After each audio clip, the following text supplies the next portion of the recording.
Blood is supposed to be thicker than water, but nobody told my brother's new fiancée that.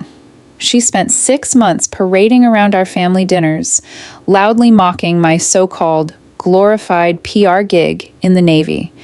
She thought she had me all figured out as the underachieving sister in a cute little uniform. But the smirk completely vanished from her heavily contoured face the night the Department of Defense showed up at her lavish engagement party to announce my actual rank. Family dinners used to be the highlight of my chaotic schedule, a rare sanctuary away from the relentless grind of Naval Amphibious Base Coronado. My older brother, Connor, had always been my anchor. Growing up, we were inseparable, navigating the stormy waters of our parents' high-pressure academic expectations together. He went into finance. I enlisted, eventually earning my commission and quietly climbing the ranks. But everything shifted the moment Connor brought Jessica Harrington into our lives. Jessica was the vice president of marketing for a heavily funded Silicon Valley startup that had recently opened an East Coast office. From the second she stepped through the mahogany front doors of our parents' Georgetown home for Easter dinner, she commanded the room like it was a hostile takeover. She wore a pristine white Chanel blazer, her blonde hair blown out to absolute perfection, and she carried a bottle of wine that probably cost more than my first car. Mom and Dad, William and Eleanor, were immediately charmed by her polished exterior. Connor looked at her like she hung the moon. I genuinely wanted to like her. I really did. For the first hour, I sat quietly, sipping my water, listening to Jessica dominate the conversation with tales of her latest successful marketing campaigns, her genius rebranding strategies, and the exhaustive stress of managing a team of 50 creatives. Then, her piercing green eyes landed on me. "So, Victoria," Jessica purred, setting down her crystal wine glass with a delicate clink. "Connor tells me you're in the Navy. That is just so quaint." My dad stiffened slightly, sensing the immediate shift in tone. "Victoria has been serving for 8 years now. We're incredibly proud." Jessica offered a smile that didn't quite reach her eyes. "Of course. We need people to support the troops. Connor mentioned you do something with public affairs? PR, right? Like managing their Instagram accounts and organizing those little Fleet Week parades?" A tense silence fell over the dining room. 10 years ago, right out of the academy, my first billet had indeed been in a public affairs office. It was a cover I maintained strictly for family convenience after I crossed over into Naval Intelligence.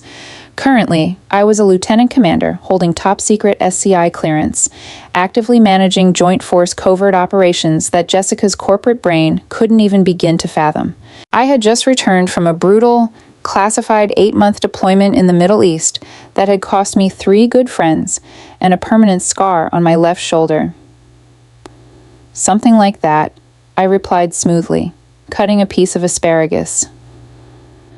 "I handle communications and operational coordination." Jessica laughed, a high-pitched, dismissive sound that grated against my eardrums. "Oh, honey, I completely understand the struggle. Managing brand reputation is so exhausting. Last week, I had to do damage control because our CEO tweeted something tone-deaf about remote work. I swear, putting out those PR fires is basically a war zone. You probably just deal with, what, making sure the recruitment posters look inclusive?" Connor chuckled nervously, shooting me a pleading look across the table. "Don't ruin this," his eyes begged. "It can get pretty busy," I said, forcing a polite smile and swallowing my pride. "But it's fulfilling work." "Well, it's cute that you have a government job," Jessica continued, leaning back in her chair and crossing her arms. "It's safe. Good benefits, I assume, though I can't imagine the salary is anything to write home about. You know, if you ever get tired of playing dress-up in that little sailor outfit, my firm is always looking for entry-level social media coordinators. I could probably bypass the HR screening for you, considering you're going to be family." Mom nearly choked on her wine. "Jessica, Victoria is very dedicated to her career." "Eleanor, please," Jessica interrupted, waving a manicured hand. "I'm just being realistic. There's no real upward mobility in military PR. It's a dead-end government bureaucracy. Victoria is, what, 30 now? It's time to start thinking about a real career path. My hands clenched under the table, my nails digging into my palms. I could have ended her right then and there. I could have dropped my military ID on the table, pulled up the unclassified version of my service record, and explained that my dead-end PR job involved coordinating real-time satellite intelligence for SEAL team extractions. But I looked at Connor. He looked so desperately happy, so deeply desperate for this woman's approval, that I swallowed the venom rising in my throat. "I appreciate the offer, Jessica," I said evenly. "I'll keep it in mind." She beamed, looking entirely satisfied with herself. She had established the pecking order. She was the wealthy, successful, high-powered future sister-in-law, and I was the charity case working a low-paying government desk job. For the rest of the evening, she treated me like a slightly slow child, explaining basic corporate concepts to me, as if I hadn't managed budgets larger than her entire startup's valuation. When dinner finally ended and they walked out to Jessica's Tesla, Connor pulled me aside in the hallway. "Hey," he whispered, looking apologetic. "Thanks for taking the high road tonight. Jessica is she's very type A. She's used to the cutthroat corporate world. She doesn't really get the military thing." "It's fine, Connor," I lied, hugging him. "As long as you're happy." "I am," he said, his eyes brightening. "I'm going to propose next month." I smiled for him, but a cold dread settled in my stomach. If Jessica was this unbearable as a girlfriend, I couldn't even begin to imagine the absolute nightmare she was going to be as a bride. And unfortunately for me, my intuition, honed by years of threat assessment, was absolutely dead on. 3 months later, the wedding planning was in full swing, and Jessica had morphed from a passive-aggressive snob into a full-blown bridal tyrant. The proposal had happened in Paris, paid for entirely by Connor, of course, though Jessica's meticulously curated social media posts made it look like a spontaneous, organic moment of pure romance. The nightmare began with the bridal party selection. We were sitting in the VIP lounge of a shockingly expensive bridal boutique in downtown Boston. Jessica had invited her 3 sorority sisters, my mother, and me, to watch her try on custom silk gowns. Her friends, all carbon copies of Jessica with different hair colors, sat on the plush velvet couches, sipping complimentary champagne and gossiping about stock portfolios and Hampton's house rentals. "Okay, let's talk bridal party," Jessica announced, stepping out of the fitting room in a dress that looked like it cost more than a Navy destroyer. I leaned forward, assuming I would be a bridesmaid. It was tradition. Connor and I were incredibly close, and I fully expected to stand up for him, either on his side or hers. "Madison, Harper, and Chloe, you 3 are obviously my maids of honor," Jessica declared, pointing to her friends who squealed in unison. She turned to the mirror, adjusting the lace on her bodice, entirely avoiding eye contact with me. "And Victoria," Jessica said, her tone suddenly shifting to that sickly sweet, patronizing cadence she reserved just for me. "I've thought long and hard about how to include you. The thing is, the aesthetic for the bridal party is going to be very high-fashion elegance, champagne silk, very tailored. And, well, you're just not really a dress kind of girl, are you? You're always in those bulky uniforms or tactical pants." Mom shifted uncomfortably on the sofa. "Jessica, Victoria cleans up beautifully. She wore a stunning gown to the base gala last—" "It's totally fine, Eleanor," Jessica interrupted swiftly.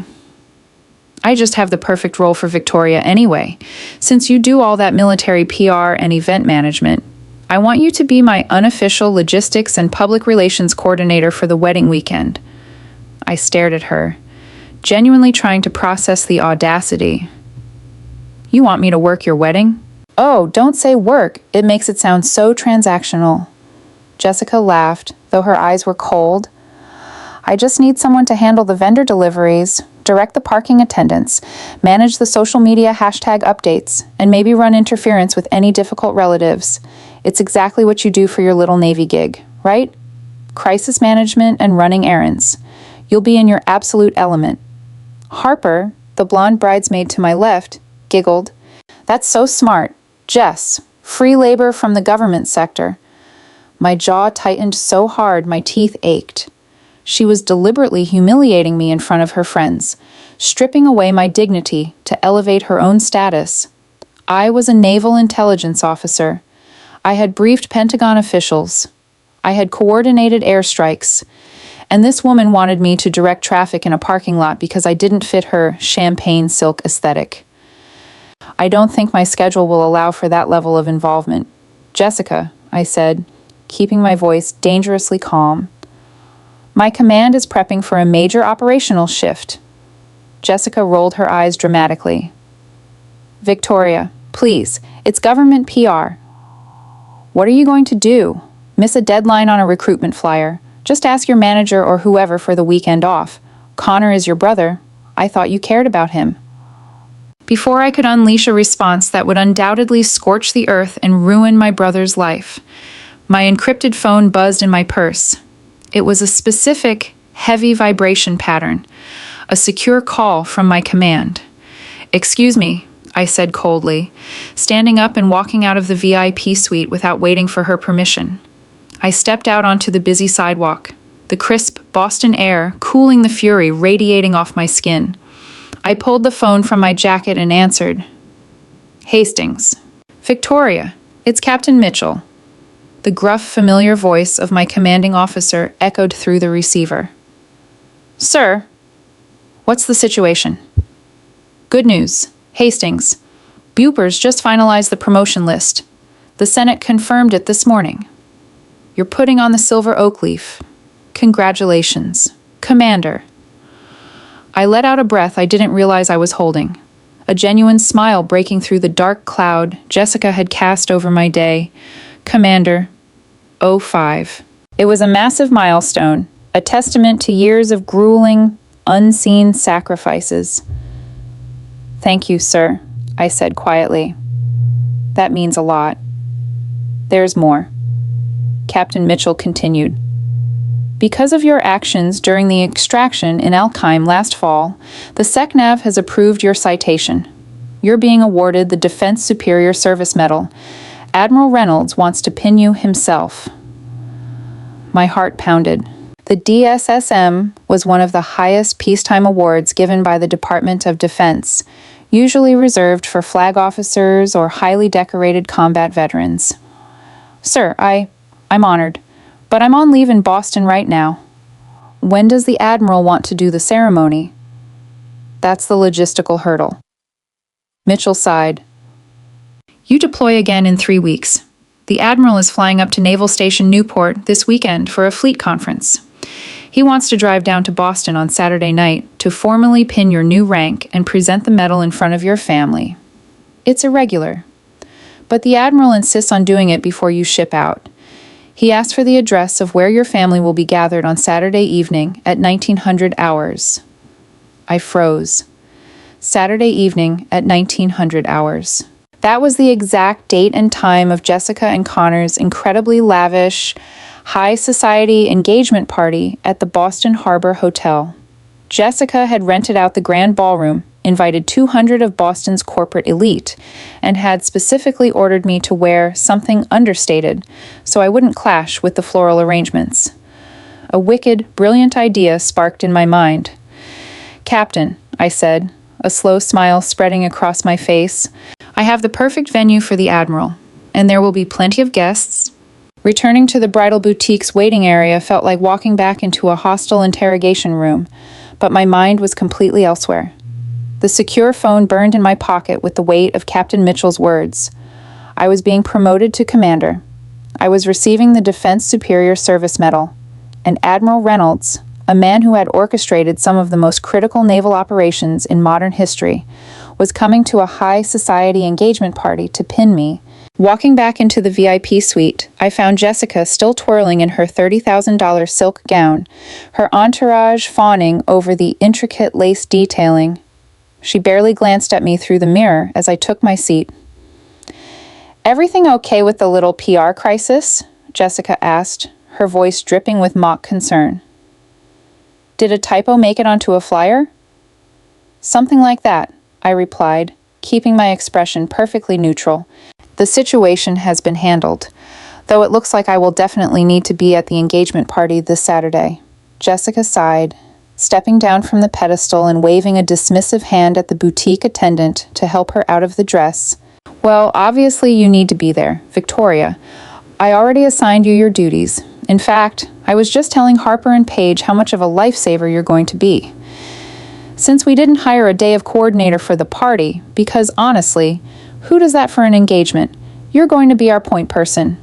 Over the next 48 hours, Jessica's true colors didn't just show, they practically screamed. My phone vibrated constantly with a barrage of demanding text messages that read less like requests from a future sister-in-law and more like directives to a poorly paid intern. She sent me an exhaustive spreadsheet color-coded in pastel pinks and aggressive neons.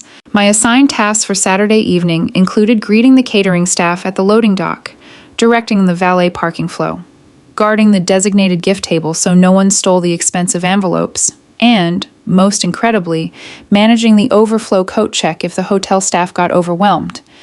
My mother, Eleanor, caught a glimpse of the spreadsheet while we were having coffee on Thursday morning. Her face fell, the delicate lines around her eyes tightening with maternal outrage. "Victoria, this is absolutely unacceptable," Mom said, setting her mug down with a sharp clatter. "You are Connor's sister, not the hired help. You are a guest of honor at this party. I am calling Jessica right now to put an end to this nonsense." Reaching across the kitchen island, I gently covered my mother's hand with my own. "Mom, please don't. Let her have her moment. If you step in, she's just going to spin it to Connor that we're attacking her and ruining her special week. I can handle a few coats and a gift table. It's really not a big deal." "But it is a big deal," Mom insisted, her voice trembling slightly. "You work so hard. You serve your country. She treats you like you're invisible, like your career is some kind of joke." Smiling softly, I thought about the secure emails I had been exchanging with Lieutenant Peterson. Admiral Reynolds's meticulous aide. "Trust me, Mom, by the end of Saturday night, Jessica is going to have a very clear understanding of exactly what I do for a living. Coordinating a flag officer's arrival at a civilian event requires a staggering amount of background logistics. Lieutenant Peterson and I spent hours exchanging encrypted messages to finalize the timeline. We needed a secure parking location for the Admiral's black SUV motorcade, a clear entrance strategy that bypassed the hotel's main lobby to ensure operational security, and a precise layout of the grand ballroom. I had to bribe the hotel's event manager, a very sweet guy named Thomas, to unlock a private executive boardroom on the second floor, so I would have a secure place to change into my dress uniform before the ceremony. Because, of course, Jessica had dictated my wardrobe for the evening. She had explicitly texted me on Friday night, just a reminder. "Vic, the aesthetic is subdued elegance. Please wear something beige, taupe, or soft gray. We don't want anything distracting in the background of the professional photos. And please, no military stuff. This isn't a Fleet Week parade, lol." Reading that text, I had actually laughed out loud in my hotel room. She had no idea the absolute storm that was brewing off the coast. And Saturday afternoon arrived with a flurry of chaotic energy. I showed up at the Boston Harbor Hotel at 1400 hours, dressed in a simple beige wrap dress that completely washed me out, exactly as Jessica had ordered. For the next 4 hours, I played the dutiful servant. I hauled heavy boxes of custom-engraved champagne flutes up from the loading dock. I argued with the florists about the placement of the imported white orchids. I stood outside in the damp, freezing harbor wind to ensure the valet signs were perfectly angled for the arriving luxury cars. Connor caught me carrying a massive stack of gift bags across the ballroom just before the guests were scheduled to arrive. He looked incredibly handsome in his custom tuxedo, but his eyes were darting around the room with frantic anxiety. "Vic, I am so sorry," he whispered, taking half the bags from my arms. "Jessica is just so stressed about everything being perfect. I promise, after tonight, things will calm down. I owe you massive for helping out like this." "Don't worry about it, Connor," I said, offering him a reassuring smile. "I'm happy to support you. Just go enjoy your night. And hey, make sure you have a glass of champagne in your hand right around 7 o'clock. He looked confused but nodded as Jessica shrieked his name from across the room, demanding he come inspect the lighting on the ice sculpture. The trap was fully set. The pieces were on the board. All I had to do now was wait for the clock to strike. Saturday evening descended upon Boston Harbor with a crisp, chilling breeze off the water, but inside the grand ballroom, the atmosphere was suffocatingly opulent. The room was packed with over 200 of the city's wealthiest corporate elite, venture capitalists, and tech entrepreneurs.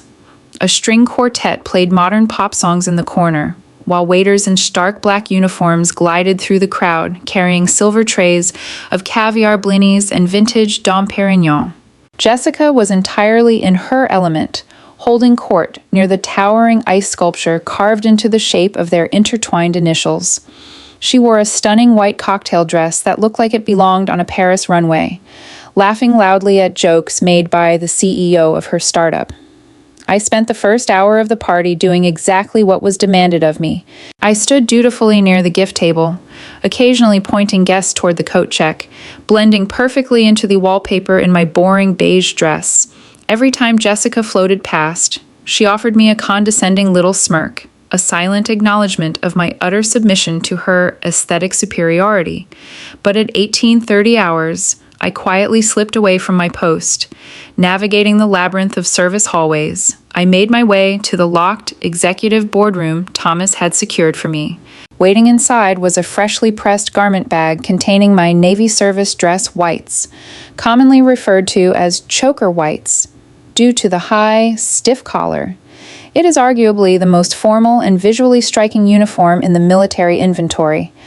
With practiced precision, I transformed myself. The beige dress hit the floor, replaced by the stark, pristine white tunic and trousers. I fastened the high collar, the fabric rigid against my throat. I slid the heavy, gold-embroidered shoulder boards into place, the silver oak leaf of a commander gleaming under the harsh fluorescent lights of the boardroom. Next came the ribbon rack. 3 rows of colorful ribbons detailing deployments, unit citations, and personal achievements, soon to be joined by the DSSM. I pinned my gold Information Dominance Warfare badge above the ribbons, a symbol of my grueling journey through Naval Intelligence.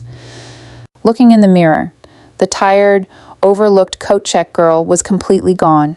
Staring back was an officer of the United States Navy. I checked my heavy dive watch, 1855 hours. It was time. Stepping out of the boardroom, my polished black dress shoes clicked sharply against the marble floors of the hotel corridor. As I approached the grand mahogany doors of the ballroom, the muffled sounds of corporate schmoozing and string music filtered through the wood. I pushed the doors open and stepped inside, stopping just at the edge of the carpet. It didn't take long for the disruption to register. The stark, brilliant white of my uniform cut through the sea of subdued designer gowns and dark tuxedos like a lighthouse beam in the fog. Heads began to turn. Conversations trailed off into confused murmurs as guests nudged each other, pointing subtly in my direction. Jessica, sensing the shift in the room's attention, turned away from her CEO. Her eyes scanned the crowd, eventually landing on me. The color instantly drained from her perfectly bronzed face, only to be rapidly replaced by a flush of violent, furious red. She marched across the ballroom floor, her heels stabbing into the carpet, with Harper and Paige trailing behind her like confused bodyguards. Connor, noticing the commotion, broke away from my parents and hurried toward us. "What do you think you are doing?" Jessica hissed, her voice a venomous whisper as she stopped inches from my face. "I explicitly told you no military costumes. You are deliberately trying to ruin my photos and upstage me at my own engagement party." "It's not a costume, Jessica," I said calmly, my posture perfectly straight, my hands clasped loosely behind my back. "It's my uniform, and I have official business to attend to." "Official business?" She let out a sharp, hysterical laugh, drawing even more eyes toward us. The string quartet seemed to falter, the music dipping in volume. "You're a glorified PR assistant. Did you seriously put on your little sailor outfit because you couldn't stand the fact that people were paying attention to me for one night? Take it off. Go back upstairs and change right now, or I swear to God I will have security throw you out." Connor arrived, out of breath, his eyes wide as he took in my uniform. "Vic, what's going on? You look amazing, but why are you in your dress whites?" Before I could answer my brother, the heavy brass handles of the main ballroom doors turned with a loud, metallic clack. The doors didn't just open, they were pushed wide by two stern-faced Navy masters-at-arms in pristine uniforms, their white duty belts and sidearms contrasting sharply with the civilian luxury of the room. They stepped inside, scanning the crowd with terrifying intensity. The entire ballroom went dead silent. You could have heard a pin drop on the thick carpet. A booming, authoritative voice echoed from the hallway, vibrating against the crystal chandeliers. "Attention on deck." Instinct took over. I snapped my heels together, the sound echoing sharply in the quiet room, and stood rigidly at the position of attention. Through the doors strode Admiral Thomas Reynolds. He was a towering, imposing figure in his service dress blues, his sleeves heavy with the thick gold banding of a 3-star flag officer. His chest was covered in a massive rack of ribbons, including a silver star and a purple heart. Flanking him were 2 captains and his aide, Lieutenant Peterson, the corporate titans, the venture capitalists, and the haughty bridesmaids all froze, completely paralyzed by the sheer, unadulterated power radiating from the military entourage. Jessica's mouth was hanging open in pure, uncomprehending shock. Admiral Reynolds completely ignored the hundreds of staring civilians. His piercing gray eyes swept the room until they locked onto me. A warm, immensely proud smile broke across his weathered face. He marched straight toward us, the crowd parting like the Red Sea to let him through. He stopped 3 feet in front of me, right beside a trembling Jessica, and returned my crisp salute. "Good evening, Commander Hastings." The Admiral's voice boomed, rich and commanding. "I believe we have a medal to pin on that uniform." Silence is a funny thing. In a massive ballroom packed with 200 of Boston's loudest, most influential networkers, the sudden absence of sound was heavier than a physical weight. You could practically hear the ice melting on the monogrammed sculpture across the room. Every eye was glued to the small circle that had formed in the center of the floor. Myself, completely rigid at attention, Admiral Reynolds, towering and authoritative, and Jessica, whose heavily contoured face looked as though her soul had just violently exited her body. "Admiral," I replied, my voice steady and projecting just enough to carry over the quiet murmurs of the crowd. "It is an honor, sir." Admiral Reynolds offered a brief, knowing nod before pivoting on his heel to face the stunned audience. His mere presence commanded the room in a way no billionaire tech CEO ever could. He wasn't asking for their attention. He simply owned it by right of rank and experience. "Ladies and gentlemen, please excuse the interruption to your evening." The Admiral's voice resonated, bouncing off the vaulted ceilings and crystal chandeliers. "My name is Admiral Thomas Reynolds. I command the United States Naval Forces Central Command. We are crashing this celebration tonight because one of our own is about to deploy, and the Department of Defense does not delay acknowledging exceptional valor." He gestured for his aide, Lieutenant Peterson, to step forward. Peterson, looking impeccably sharp in his own dress uniform, produced a navy blue presentation folder embossed with the gold seal of the Department of Defense.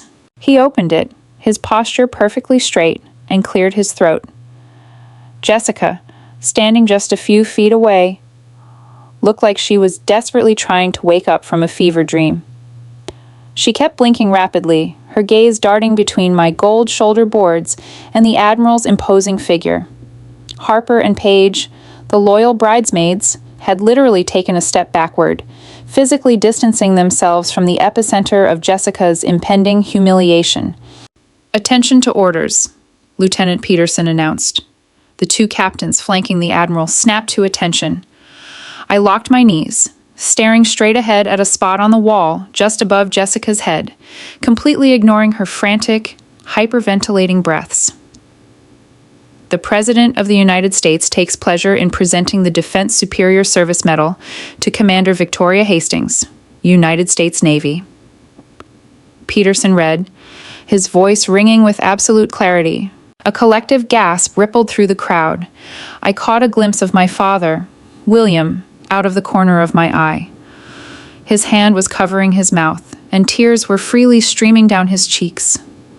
My mother, Eleanor, was gripping his arm so tightly her knuckles were white, her chest heaving with overwhelming pride.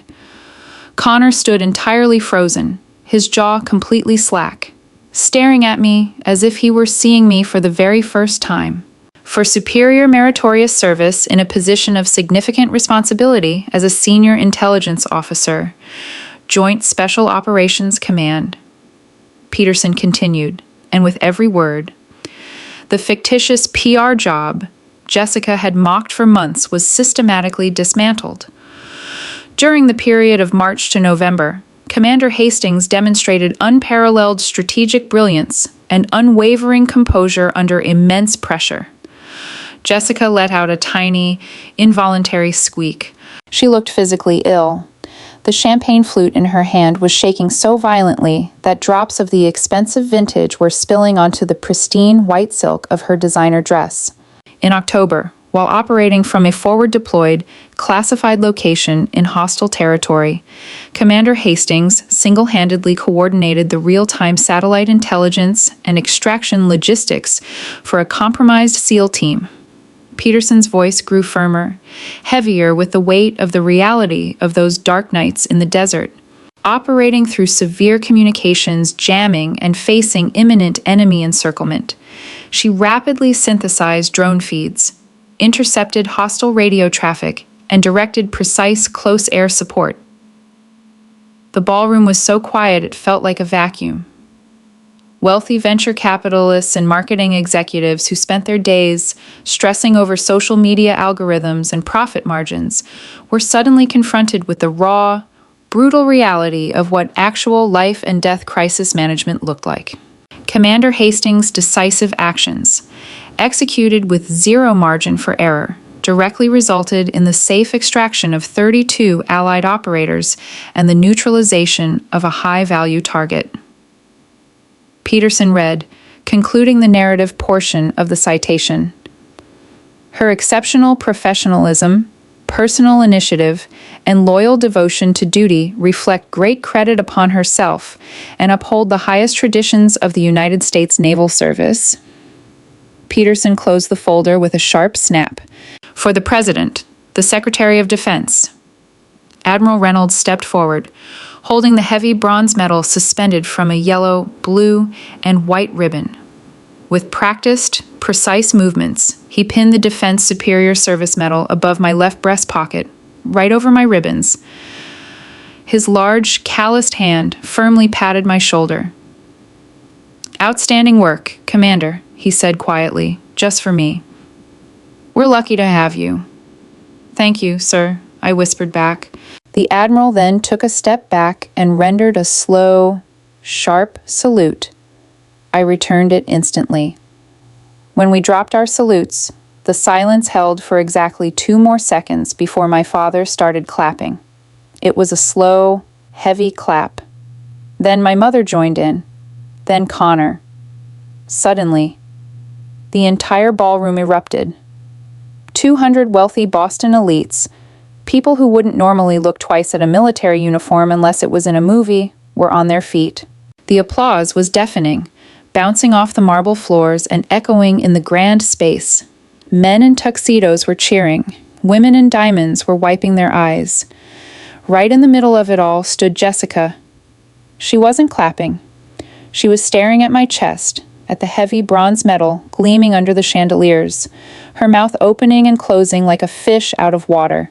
The narrative she had built, the lie that I was an underachieving, low-level government paper pusher, had just been obliterated in front of every single important person she knew, and the night was only going to get worse for her.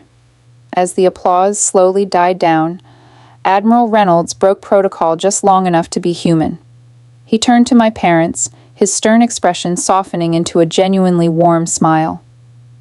"Mr. and Mrs. Hastings," the Admiral boomed, extending a massive hand to my father. "You raised an absolute lion. The intelligence she provided my operators out there. Well, let's just say there are 36 families who will be having dinner with their sons tonight because of your daughter." My mother broke down into full, unapologetic sobs, throwing her arms around the 3-star Admiral's neck.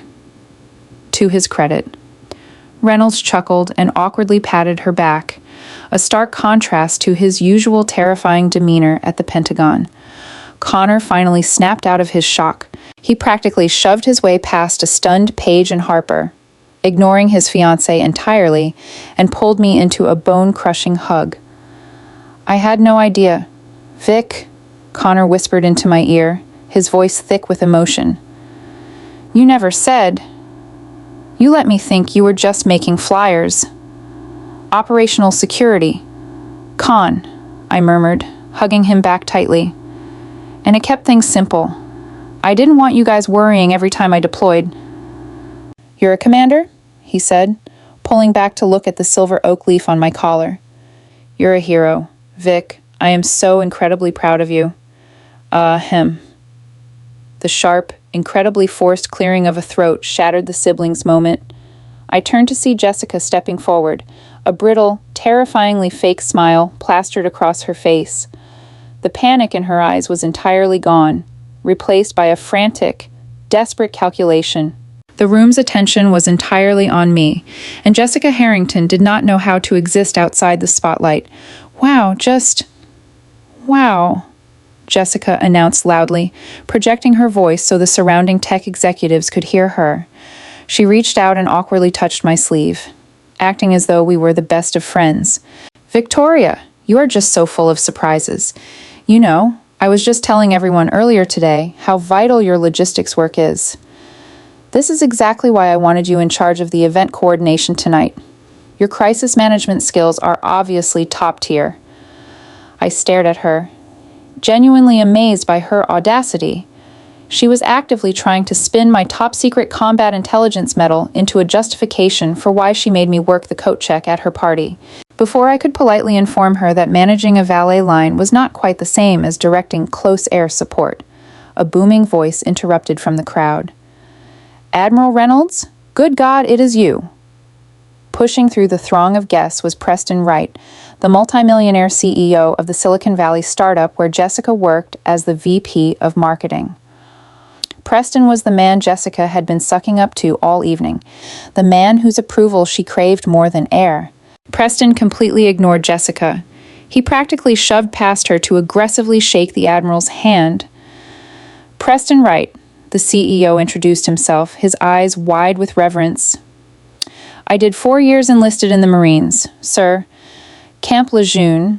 It is an absolute honor to have you in the room. I read the unclassified brief on the Al-Qaim extraction in the defense journals. Pure strategic genius." "A Marine, eh?" Admiral Reynolds smiled, looking Preston up and down. "Well, don't hold it against me, son. But if you read the brief, you know I didn't orchestrate the ground game. That was all Commander Hastings." The Admiral gestured to me, and Preston Wright turned his attention my way, his jaw practically hitting the floor. The CEO of Jessica's company looked at me with the kind of awe usually reserved for rock stars. "Commander," Preston said, straightening his posture instinctively, "that operation was a masterclass in joint force coordination. Our firm is actually pivoting into defense contracting. We're developing encrypted logistical software for the DoD to meet the officer who actually runs these ops in the field. This is incredible. Jessica saw her opening and lunged for it. She stepped right between Preston and me, flashing her most brilliant corporate shark smile. "Preston, isn't it just amazing?" Jessica chirped, her voice dripping with artificial sweetness. "Victoria is Connor's sister. She's basically my sister now, too. We are so close. In fact, maybe Victoria can consult with our marketing team on the new defense software launch. Keep it in the family, right?" Preston Wright stopped smiling. He looked at Jessica as if she had just suggested they serve fast food at a state dinner. "Jessica," Preston said, his tone instantly shifting from enthusiastic to cold, professional reprimand. "Commander Hastings is a senior Naval Intelligence officer with a top-secret clearance. She coordinates special operations. She doesn't do marketing consultations for startups. Respectfully, you have absolutely no idea what you're talking about." The brutal, public shutdown echoed in the small circle. Harper and Paige exchanged horrified glances. Several nearby guests, who had heard Jessica loudly mocking my cute sailor outfit earlier in the night, openly winced. Jessica's face flushed a deep, mottled purple. Her mouth opened, but no sound came out. The CEO of her company had just humiliated her in front of her most important peers, prioritizing the underachieving sister she had spent 6 months relentlessly bullying. "Actually, Mr. Right," I interjected, my voice smooth as glass. "Jessica has been very deeply involved in assigning me tasks this evening. She's extremely passionate about logistics." I reached into the small pocket of my white trousers and pulled out the perfectly folded, brightly colored spreadsheet Jessica had forced upon me the day before. I casually handed it to Preston. Preston unfolded the paper, adjusting his glasses. He read the neon pink highlighted sections aloud. "Victoria's duties: valet coordination, gift table security guard, ensure coat check does not overflow, fetch ice for the raw bar at 2,000 hours." Preston slowly lowered the paper, staring at Jessica with profound disbelief. "You assigned a decorated naval commander to fetch ice and guard your coats?" Connor, who had been listening quietly, suddenly stepped forward. He snatched the paper from Preston's hand, his eyes scanning the demeaning list of chores. The joy and pride that had filled his face moments ago vanished, replaced by a cold, furious realization of exactly who he was planning to marry. Watching my brother process the neon-highlighted spreadsheet was like watching a man stare at a live grenade in his living room. Connor's eyes moved rapidly over the columns, absorbing the reality of the tasks Jessica had gleefully assigned me.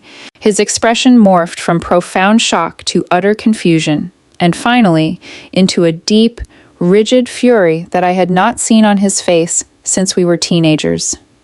"Jessica," Connor said, his voice dropping an octave, losing all the warmth and adoration that usually accompanied her name. "Did you actually hand this to my sister?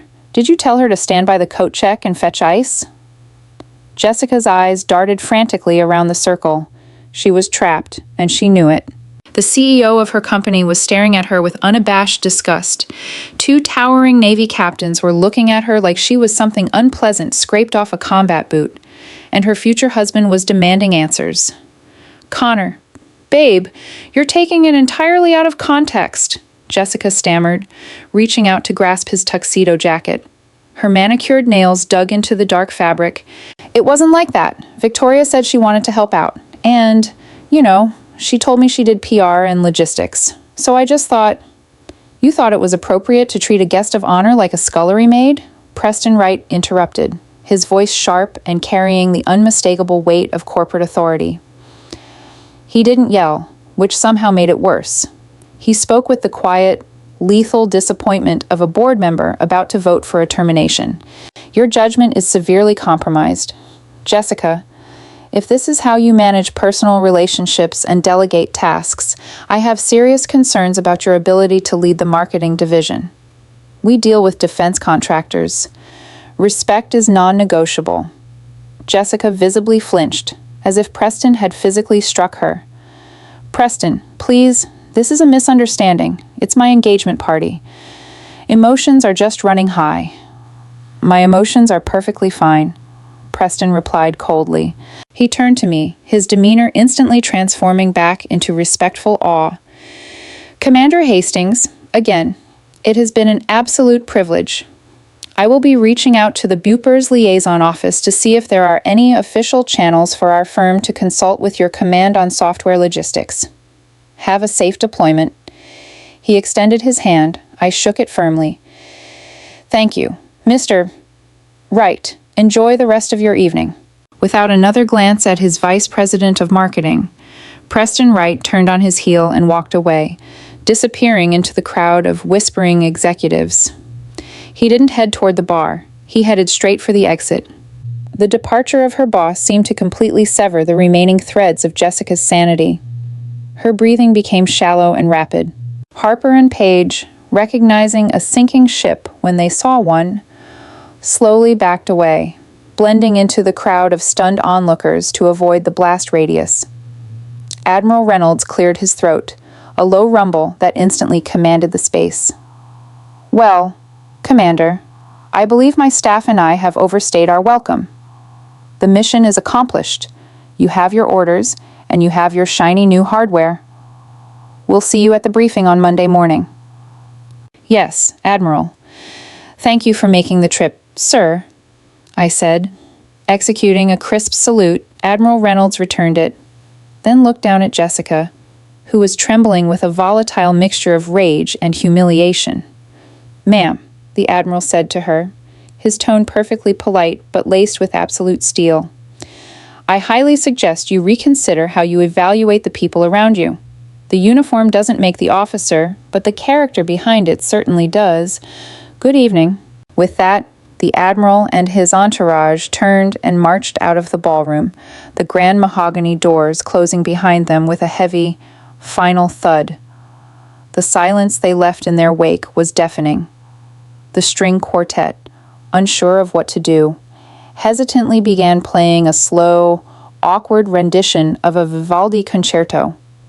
The 200 guests were pretending to look away, but every single ear was dialed into our circle. My parents had stepped closer, my father's hand resting protectively on my mother's shoulder, both of them watching Connor with bated breath. "Connor," Jessica pleaded, her voice trembling as she tried to salvage the wreckage of her perfect aesthetic night. "Please, let's just go over to the photographer. We haven't even cut the cake yet. Everyone is staring. We can talk about this later." Connor looked down at the spreadsheet still crumpled in his fist.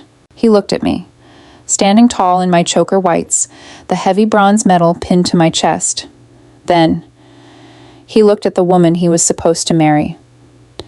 "There is no cake cutting, Jessica," Connor said, his voice devoid of all emotion.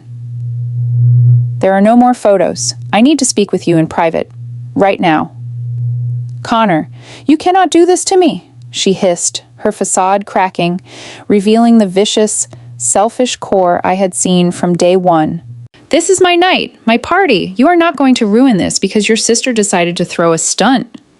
"My sister," Connor said, leaning in close to her, "is a decorated war hero, and you made her carry boxes of champagne flutes up from the loading dock. We are going to talk. Now, or I am walking out that door and never coming back." He turned and strode aggressively toward the service hallway, the exact route I had taken to change my uniform. Jessica stood frozen for a second, her face burning red, before she picked up the skirt of her $30,000 dress and stomped after him, her heels clicking angrily against the marble. My father walked over to me, wrapping his arm around my shoulders. "Are you okay, sweetheart?" "I'm fine, Dad." I breathed out, the adrenaline slowly beginning to fade, leaving a heavy exhaustion in its wake. "But I think I need to go make sure Connor is all right." I found them in the same executive boardroom I had used to change into my uniform. The heavy oak door was slightly ajar, and the muffled sounds of a vicious argument were already leaking into the quiet hallway. I stood just outside, out of sight, listening to the destruction of my brother's toxic relationship. "You completely humiliated me in front of Preston," Jessica shrieked, her voice echoing off the boardroom walls. "Do you have any idea what this means for my career? He was looking at me like I was garbage. He left the party." "I don't give a damn about Preston Wright. Jessica!" Connor roared back, a sound so fierce it startled me. Connor was always the calm, diplomatic one. "I care about the fact that you treated my flesh and blood like a servant. I read the spreadsheet. You specifically told her she couldn't wear her uniform because it didn't fit your aesthetic." "Because it doesn't," she screamed. "Look at this party. Connor, look at the money we spent. It's elegant. It's high society." She showed up looking like she belonged on a recruiting poster just to spite me. She planned this. She knew that Admiral was coming, and she set me up to look like a fool. "You made yourself look like a fool," Connor countered, his voice dripping with disgust. "She didn't force you to assign her valet duty. She didn't force you to mock her job for the last 6 months. She sat there and took your condescending garbage because she loved me enough not to ruin my relationship. She protected my feelings while you were actively trying to strip away her dignity." "She's a liar," Jessica cried, grasping at straws. "She lied to us for months. If she was some big, important intelligence officer, why didn't she just say so? Why play the victim?" I pushed the heavy oak door open and stepped into the boardroom. The stark white of my uniform seemed to glow under the fluorescent lights. Both of them snapped their heads toward me. "Because my work is classified, Jessica," I said calmly, stepping fully into the room and closing the door behind me with a soft click. "I don't get to brag about my deployments at dinner parties. I don't get to post my operations on Instagram to get likes from venture capitalists. I protect national security. The cover story exists for a reason," Jessica sneered, her beautiful face contorted into an ugly, hateful mask. "Oh, save the patriotic speeches for your sailors, Victoria. You enjoyed this. You loved standing there while Preston tore me down." "I didn't plan for your CEO to be here," I replied evenly, crossing my arms. "But I won't apologize for letting him see who you really are. You demanded I wear something understated so I wouldn't distract from you. You demanded I act like the hired help. You pushed, Jessica. You pushed and you pushed because you thought I was weak. You thought my silence was submission." I took a step closer to her, and despite her bravado, she instinctively shrank back. "You wanted to know what I actually do for a living. I analyze threats. I locate hostile targets, and I neutralize them before they can do damage to my people. And tonight, I neutralize the biggest threat to my brother's future." Connor let out a heavy, ragged sigh, running a hand through his perfectly styled hair, ruining the gelled look. He looked utterly exhausted, like he had aged 10 years in the span of 30 minutes. "I'm done, Jessica," Connor said quietly. The anger was gone, replaced by a hollow, crushing certainty. Jessica froze. "What do you mean? You're done?" "Connor, stop being dramatic. We can go back out there. Smooth things over with the crowd." "No," Connor interrupted, shaking his head. "I mean, the wedding is off. The engagement is over. I am not marrying you." The boardroom went dead silent. For a moment, I actually thought Jessica might faint. Her perfectly glossed lips parted, but no words came out. The absolute reality of the situation was finally crashing down upon her. She wasn't just losing an argument. She was losing the wealthy, handsome fiancé who bankrolled her lavish lifestyle. "You can't do that," she whispered, her voice trembling. "Connor, we have deposits. We have the venue booked. My friends are out there. You cannot walk out on me." "I just did," Connor said, his voice cold and resolute. "Keep the ring. Call it a severance package for all the time I wasted, but I want you out of my apartment by the time I get back from helping my parents pack up their car." Jessica's desperation instantly curdled back into venomous rage. She glared at Connor, then turned her burning eyes onto me. "You think you've won?" she hissed, pointing a trembling finger at my chest. "You think you can just march in here in your stupid little white suit and destroy my life? You have no idea who you are dealing with. Victoria, I will ruin you. I will go to the press. I will tell them how the Navy crashes civilian parties to bully private citizens. I will make sure that shiny little medal gets stripped right off your chest." I didn't blink. I didn't raise my voice. I simply looked at her with the cold, detached calculation of an intelligence officer who had dealt with warlords and terrorists. "Go ahead," I challenged softly. "Try." Threatening an active duty intelligence officer with a smear campaign is about as intelligent as bringing a water balloon to a gunfight. But Jessica was too blinded by her own bruised ego to realize the sheer absurdity of her ultimatum.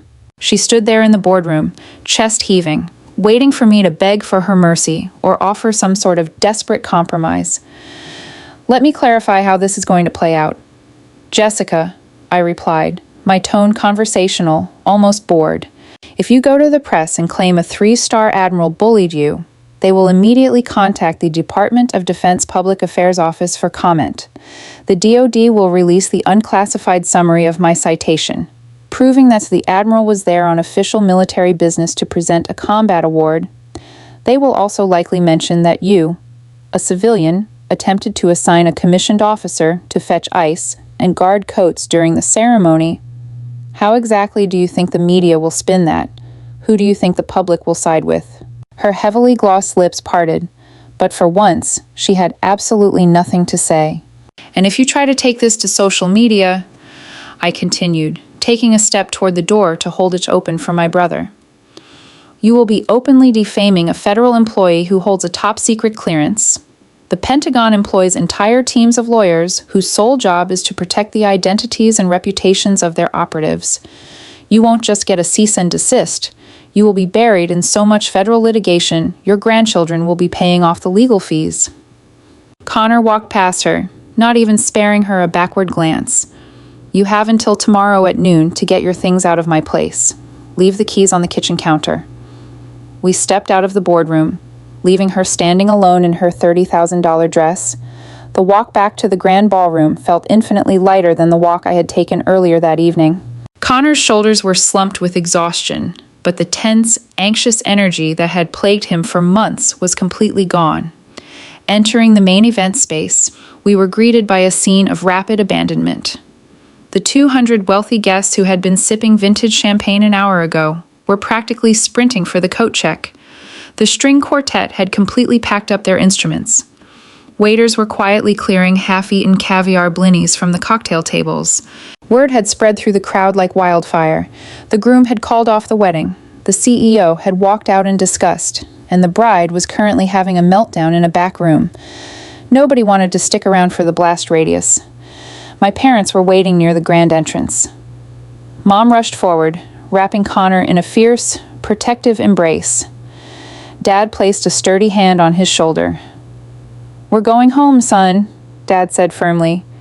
"You can stay in your old room tonight." "Thanks, Dad," Connor muttered, rubbing his eyes. "I just need to find Thomas, the manager, and settle the final bar tab." "Already taken care of," Dad replied with a warm, reassuring smile. "Let's just get out of here." The drive back to our parents' house in Georgetown was a quiet, solemn journey. The adrenaline had fully worn off, leaving behind a sharp, aching reality for my brother. He had loved her, or at least, he had loved the version of her she pretended to be. It is a profound grief to mourn a future you thought was guaranteed, even if walking away was the right decision. I sat in the back seat, my dress whites glowing softly in the passing streetlights, giving him the silence he needed. Sunday morning broke with a heavy, suffocating humidity. While Connor and my father drove over to his apartment with a box of heavy-duty trash bags to pack up Jessica's extensive wardrobe, I sat on the kitchen island with my mother, nursing a black coffee. My encrypted phone vibrated against the marble countertop. It wasn't my command this time. It was an urgent text from Harper, one of the bridesmaids.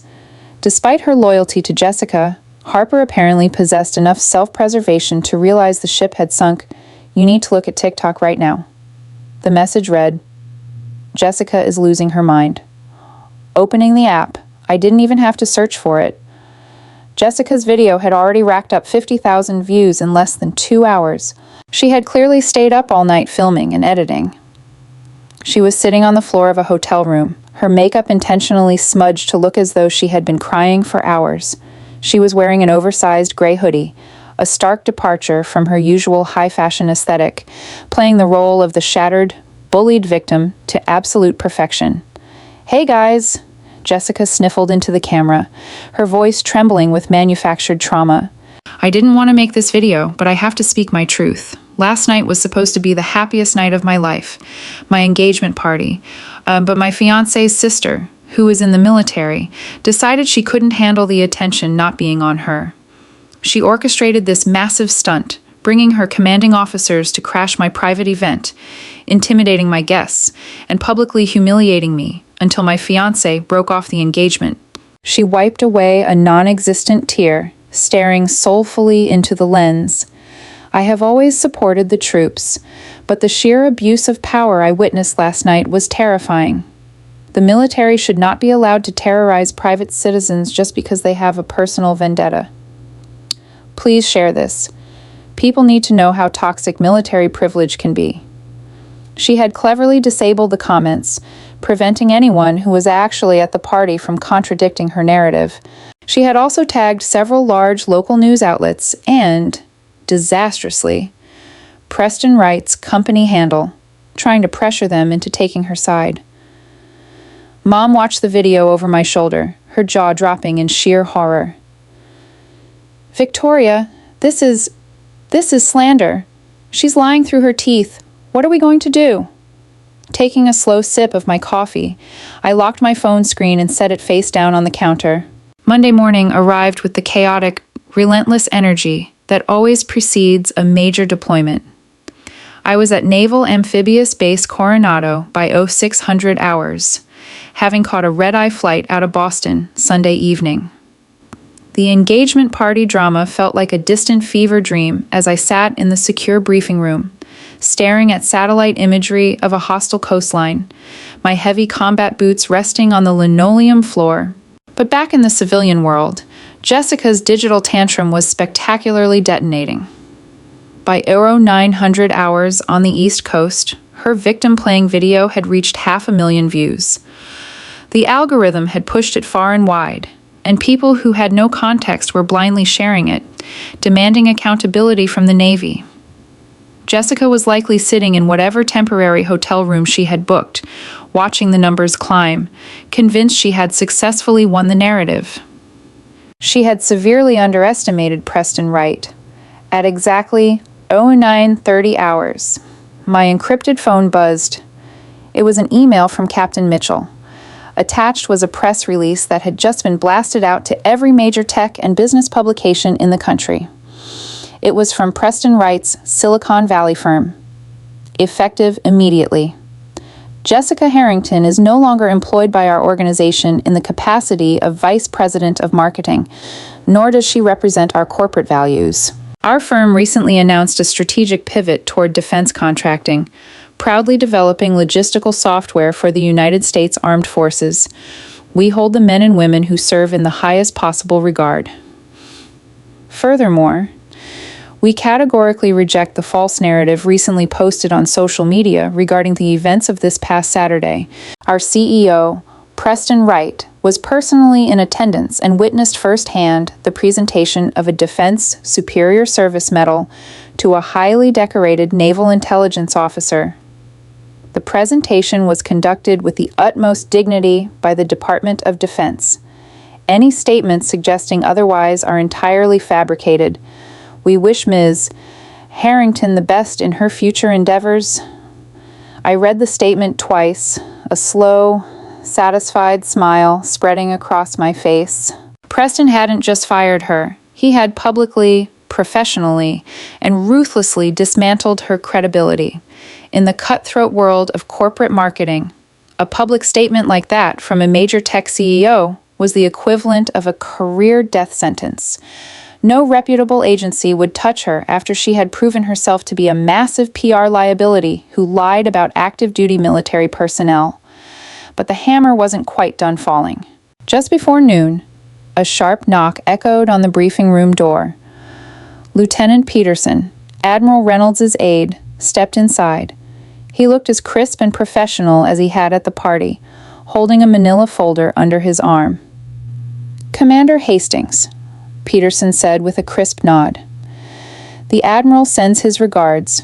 He also wanted you to know that the Pentagon's legal department caught wind of the viral video making the rounds this morning." "Is that so, Lieutenant?" I asked, leaning back in my chair. "Yes, ma'am, since you are an active operative holding TS-SCI clearance, and the video explicitly attempts to leverage your identity and location for public defamation. The Judge Advocate General's office issued an immediate federal cease and desist to the hosting platform. The video was scrubbed from their servers 10 minutes ago for violating terms of service regarding the harassment of federal officials. Furthermore, a formal letter has been dispatched to Ms. Harrington's current residence, or rather, her last known address, reminding her of the severe legal penalties of pursuing this further. Excellent work, Lieutenant. Please extend my thanks to the Admiral and the JAG team." "Will do, Commander. Have a safe deployment." Peterson offered a sharp salute and exited the room, leaving me to my satellite feeds. By the time I finally left the secure facility that evening, the sun was dipping below the Pacific horizon, painting the California sky in bruised shades of purple and orange. I sat in the driver's seat of my Jeep and finally called my brother. Connor picked up on the second ring. He sounded exhausted, but the crushing weight that had been compressing his voice all weekend was miraculously gone. "Hey, Commander," Connor greeted, a genuine warmth returning to his tone. "Hey, Con, how are you holding up?" "I'm surviving." He chuckled softly. "The apartment is completely empty. She sent movers to grab all her stuff while I was at work today. Mom and Dad came over and helped me scrub the place from top to bottom. It actually smells like my apartment again, not like a French perfumery." "I saw the statement from Preston Wright," I mentioned casually, putting the Jeep in drive. Connor let out a long, incredulous breath. "Yeah, it's everywhere. Harper actually texted me. Apparently, Jessica is completely losing it. She's been blacklisted from 3 major recruiting agencies today alone. She tried to call me a dozen times, but I blocked her number. I'm done. Vic, I'm really, truly done. I'm proud of you, Connor. It takes a lot of strength to walk away from something like that." "I should be the one saying that to you," Connor replied, his voice growing thick with emotion. "I am so incredibly sorry for how she treated you, Vic, and I'm sorry I didn't step up sooner. I was so caught up in trying to make it work that I let her disrespect the person who matters most to me." "You don't need to apologize," I said softly, navigating the base traffic. "We're blood. We protect each other. That's how it works." "You deploy tomorrow, right?" he asked. "Wheels up at 400, I confirmed. Going dark for a while. Keep your head down. Victoria, do your job and come home safe. I'll have a ridiculously expensive steak and an absurdly cheap beer waiting for you when you get back. It's a deal. Love you. Con, love you too. Vic." Hanging up the phone, I pulled into the driveway of my small base housing unit. My heavy canvas sea bag was already packed and waiting by the front door, stuffed with tactical gear, spare uniforms, and the quiet resolve required to step back into the shadows. The drama of the weekend, the silk gowns, the ice sculptures, the corporate posturing, felt completely insignificant compared to the mission ahead. Jessica Harrington had tried to make me a footnote in her perfectly curated, aesthetic-obsessed life. Instead, she learned a brutal, unforgettable lesson about the quiet, unyielding strength of the people who actually stand on the wall. I picked up my sea bag, threw it over my shoulder, and locked the door behind me. It was time to go back to work. Sandstorms in the hostile desert regions possess a cruel talent for erasing everything they touch, stripping the jagged landscape down to a harsh, blinding slate of endless brown. Inside the secure Tactical Operations Center, however, the environment was rigidly controlled.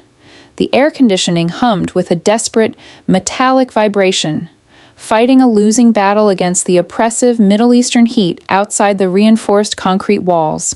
Rows of glowing monitors illuminated the dim room, casting a pale blue light across the faces of the intelligence analysts working under my direct command. We were 3 weeks into my latest deployment, and the memory of Boston's crystal chandeliers and perfectly tailored tuxedos felt like it belonged to an entirely different lifetime.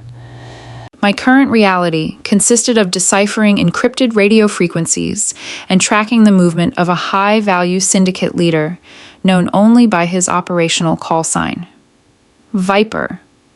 Viper had been coordinating illicit arms shipments across the border, supplying hostile insurgent factions with armor-piercing munitions. Locating him required an excruciating level of patience, sifting through hundreds of hours of drone surveillance footage and local informant chatter. I sat at the center console, my headset resting heavily over one ear, listening to the steady, clipped updates from Lieutenant Commander Jack Riley, the ground force commander for the Tier 1 SEAL element positioned just a few miles from our primary target compound. Operational security demanded my absolute focus, leaving little room for personal distractions. But during a rare 48-hour lull in kinetic activity, when Viper's network temporarily went completely dark, I finally logged onto the secure terminal to check my encrypted personal inbox. Sitting at the top of the queue was a lengthy message from my brother, Connor. The subject line simply read, "The nightmare continues." Opening the email, a heavy sigh escaped my lips. I had genuinely hoped that Preston Wright's public firing of Jessica Harrington would have been the final nail in the coffin of her inflated ego. I had assumed that being professionally blacklisted and publicly humiliated would force her to retreat into obscurity. I clearly underestimated the sheer, terrifying audacity of a narcissist who had been entirely stripped of her perceived power. Connor's message detailed a coordinated, vicious counterattack. Jessica was not going away quietly. Instead of returning the $40,000 custom platinum engagement ring, she had hired a sleazy, high-volume personal injury attorney and filed a massive civil lawsuit against Connor. The legal complaint was an absolute work of fiction. She was suing him for intentional infliction of emotional distress, breach of promise, and financial damages related to the canceled wedding venue, demanding a payout of nearly $200,000. But the lawsuit was merely the opening salvo in her campaign. Jessica had also initiated a toxic whisper network among their mutual high society friends. She was actively spreading rumors that Connor possessed a terrifying, violent temper. She claimed that she had called off the wedding out of fear for her own physical safety, and that Connor had orchestrated the military invasion at the engagement party, specifically to intimidate her into silence. She was trying to rebrand herself from an entitled, abusive bully into a tragic, brave survivor fleeing a dangerous man. Sitting in the dim light of the talk, anger flared hot and sharp in my chest. My brother was a gentle, brilliant finance executive who spent his weekends volunteering at local animal shelters. The idea of him being painted as a violent abuser was sickening. Reading further down the email, however, the heavy tension in my shoulders began to release. Connor was a genuinely kind man, but he was also a Hastings, and we did not simply roll over when attacked. My father, William, had immediately stepped in. Through his extensive corporate connections, Dad had retained the services of Donovan Hayes, a terrifyingly brilliant attorney who had spent 10 years as a Navy JAG officer before moving into high-stakes corporate litigation. Donovan was renowned for dismantling his opponents with surgical, merciless precision. Connor explained that Donovan had already filed an aggressive counterclaim. He wasn't just fighting the ridiculous emotional distress charges, he was suing Jessica for extortion, defamation of character, and the immediate return of the engagement ring. Donovan had also hired a private investigator to pull the digital metadata on the deleted TikTok video she had posted, proving premeditated slander, typing a rapid response on the secure keyboard. I offered Connor a piece of tactical advice honed by years of asymmetrical warfare. Do not engage with her emotionally. Con, I wrote, she feeds on the drama. Let Donovan starve her of oxygen. She expects you to panic and offer a settlement to make the rumors go away. Give her absolutely nothing. Let her walk right into Donovan's line of fire. Just as I hit send, my communications console lit up with a brilliant, flashing red indicator. Viper's network had suddenly reawakened. The target was on the move. Pushing the domestic drama to the deepest corner of my mind, I adjusted my headset and keyed the microphone to connect directly with Lieutenant Commander Riley. Viper is mobile, I announced, my voice dropping into the cold, authoritative cadence of command. 2 hostile vehicles leaving the primary compound, heading northbound toward the Canyon Pass. Stand by for updated coordinates. We have a green light for interdiction. Copy that, Commander. Riley's gravelly voice crackled through the secure channel. We are wheels up and tracking. Time to put this guy in a cage. Watching the drone feed lock onto the heat signatures of the fleeing vehicles, I realized that whether dealing with international arms dealers in a dusty canyon or corporate narcissists in a Boston courtroom, the strategy was entirely the same. You track their movements, you anticipate their desperate mistakes, and you wait for the absolute perfect moment to completely neutralize the threat. Jessica Harrington thought she was playing a clever game of public relations chess, but she was about to step onto a heavily mined legal battlefield, and she didn't have the slightest clue how outgunned she truly was. Corporate litigation operates on a battlefield completely devoid of honor, relying instead on ambushes executed via paperwork, perjury, and psychological exhaustion. While I was thousands of miles away, orchestrating a high-risk interdiction mission under the cover of a moonless desert night, Connor was stepping into a vastly different kind of war zone. He was sitting in a sterile, glass-walled conference room high above downtown Boston, flanked by his attorney, Donovan Hayes. Directly across the polished mahogany table sat Jessica, looking flawlessly styled in a demure, conservative navy blue suit, playing the role of the innocent victim to absolute perfection. The deposition was supposed to be a standard fact-finding procedure, but Donovan had structured it as a carefully designed trap. I received the full debrief of the encounter weeks later, and the transcript read like a masterclass in tactical destruction. Jessica's attorney, a man named Fletcher, who looked entirely out of his depth, facing a former JAG officer, began by listing her fictitious grievances. For the first 2 hours, Jessica confidently spun her web of lies under oath. She wept elegantly, dabbing her eyes with a tissue, claiming Connor had screamed at her, thrown objects in their apartment, and threatened to have his scary military sister ruin her life if she didn't submit to his demands. She testified that keeping the $40,000 ring was merely collateral for the severe psychological trauma she had endured. Donovan Hayes let her talk. He sat perfectly still, his hands folded patiently on the table, offering no objections, allowing her to firmly nail her own coffin shut with a mountain of perjured statements. Simultaneously, halfway across the globe, the tension in my tactical operations center was reaching a fever pitch.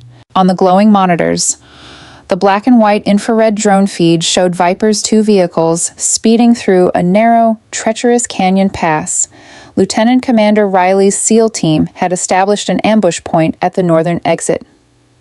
Target is 3 kilometers from the choke point. I relayed over the secure comms, my eyes darting between the satellite imagery and the terrain maps. Riley, be advised. Thermal imaging shows heavy armament in the trailing vehicle. They are expecting a fight. We're ready for them, Commander, Riley replied, his breathing slow and controlled. Snipers are in position. Charges are set. Waiting for your mark. Back in Boston, Donovan Hayes finally leaned forward, adjusting his reading glasses. He pulled a thick, tightly bound folder from his briefcase and slid it precisely to the center of the mahogany table. Ms. Harrington, Donovan began, his voice dangerously soft and polite. You just testified under penalty of perjury that you were terrified of Mr. Hastings and that you called off the wedding specifically because of his abusive behavior. Is that correct? Jessica lifted her chin defiantly. Yes, that is absolutely correct. Fascinating. Donovan replied smoothly. Because 2 days ago, I had a very illuminating conversation with a Ms. Harper Collins, your former maid of honor. The color instantly drained from Jessica's heavily contoured face. Harper had been her most loyal subordinate, but Harper was also fiercely protective of her own emerging career in public relations. When Donovan had subpoenaed Harper and gently reminded her that lying to cover up a fraudulent lawsuit could result in criminal conspiracy charges, Harper's loyalty had evaporated in exactly 3 seconds. She had handed over everything. Ms. Collins provided this firm with over 400 pages of fully authenticated text messages exchanged between the two of you. Donovan continued, opening the folder to reveal perfectly highlighted printouts, including text sent from the hotel boardroom on the night of the engagement party, roughly 10 minutes after your boss, Mr. Preston Wright, departed the premises. Fletcher, Jessica's attorney, suddenly looked incredibly nervous. Mr. Hayes, we haven't had time to review this discovery. I am entering it into the record now. Donovan cut him off effortlessly. Let's read a few, shall we? At 8:40 p.m., Ms. Harrington texted Ms. Collins, Connor is threatening to dump me because of his freak sister. If he walks out, I'm keeping the ring and I'm going to ruin him online. I will make sure everyone thinks he's a psycho. And Ms. Collins replied, Jess, you can't just make up abuse allegations. To which you responded, watch me. If I lose Preston's respect, Connor is going to pay for it. Donovan slowly removed his glasses, fixing Jessica with a stare that had broken hardened criminals in military tribunals. You planned the defamation, Ms. Harrington. You documented your intent to commit extortion, and you have just sat in this room and committed felony perjury. In the talk, the digital clock ticked down to 0. Mark, I commanded over the radio, execute, execute, execute. On the drone feed, a massive, brilliant flash of white heat bloomed in the canyon pass. Riley's team blew the tires of the lead vehicle with pinpoint precision. The trailing truck slammed on its brakes, but before the heavily armed insurgents could even raise their weapons, the SEAL snipers neutralized the threat in less than 60 seconds. Viper was dragged from the passenger seat, his hands zip-tied behind his back. The entire syndicate decapitated in one swift, flawless motion. Jackpot, Riley's voice echoed through my headset, victorious and calm. Primary target secured. No friendly casualties. RTB. In the Boston conference room, Jessica Harrington experienced her own catastrophic ambush. She was physically trembling, her perfectly curated facade shattering into a million irreparable pieces.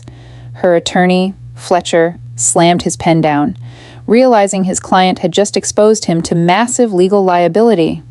Here is what is going to happen, Ms. Harrington, Donovan Hayes stated, sliding a heavily drafted document across the table.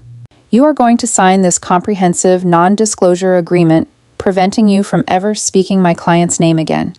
You are going to hand over the engagement ring right now. You are going to drop this frivolous lawsuit immediately. If you refuse, I will walk these text messages straight to the district attorney's office and formally request they press charges for extortion and perjury. Jessica looked at Connor, her eyes wide with a desperate and pleading terror. She was waiting for him to save her, waiting for the gentle man she had manipulated for months to show her mercy. Connor simply looked back at her with absolute, freezing indifference. Sign the paper, Jessica. With shaking hands, a ruined reputation, and a thoroughly broken spirit, Jessica picked up the pen and signed away the last remaining shred of her dignity. The threat was neutralized, the target was secured, and the long, dark shadow she had cast over my family was finally permanently extinguished. Deployments change a person in ways that are extraordinarily difficult to articulate to the civilian world. Returning to American soil after 8 grueling months in the Middle East felt like stepping onto an entirely different planet. The blistering, suffocating heat of the desert was abruptly replaced by the crisp, biting chill of a late November morning in Washington, D.C. My heavy combat boots crunched against the frost-covered pavement as I carried my weathered canvas sea bag up the familiar, immaculately swept brick walkway of my parents' Georgetown home. The mission to neutralize Viper had been an undisputed, classified success, but the adrenaline that had sustained me for the better part of a year was rapidly fading, leaving behind a profound, bone-deep exhaustion. Pushing the heavy oak front door open, the scent of cinnamon and roasted coffee instantly wrapped around me, a stark contrast to the smell of aviation fuel. Hearing the heavy thud of my boots in the foyer, Mom came rushing out of the kitchen, her eyes widening in absolute disbelief. She let out a choked sob and threw her arms around my neck. Dad appeared moments later from his study, wrapping both of us in a fierce, protective embrace. We stood there in the hallway for a long time, the silent understanding passing between us that their daughter had once again walked into the shadows and managed to walk back out in one piece. Sitting at the kitchen island an hour later, nursing a massive mug of black coffee, I finally had the opportunity to ask the question that had been hovering in the back of my mind. Connor walked through the back door a few minutes later, having driven over from his new office. He looked entirely transformed. The exhausted, perpetually anxious man who had stood in the Boston Harbor Hotel was completely gone. He was wearing a sharp, expertly tailored navy suit, but his posture was relaxed, his smile genuine, and the dark circles under his eyes had entirely vanished. He crushed me in a massive hug, lifting my feet off the kitchen tiles, laughing with a bright, unburdened joy that I hadn't heard since we were teenagers. "Look at you," Connor beamed, stepping back to examine my uniform. "Safe and sound. I told you I'd have a ridiculously expensive steak waiting for you tonight." "I'm holding you to that," I smiled, wrapping my hands around the warm ceramic mug. "But before we get to the steak, you need to fill me in. How did the Donovan Hayes situation finally play out?" Connor pulled out a stool and sat down next to me. A look of profound satisfaction crossed his face. "Donovan Hayes is the most terrifying human being I have ever met, and I am endlessly grateful he was on our side." After Harper handed over those text messages proving Jessica fabricated the entire abuse narrative, Jessica's attorney immediately tried to offer a settlement. Donovan completely rejected it. Dad walked over, pouring himself a cup of coffee. Donovan didn't just reject it. He systematically dismantled her entire strategy.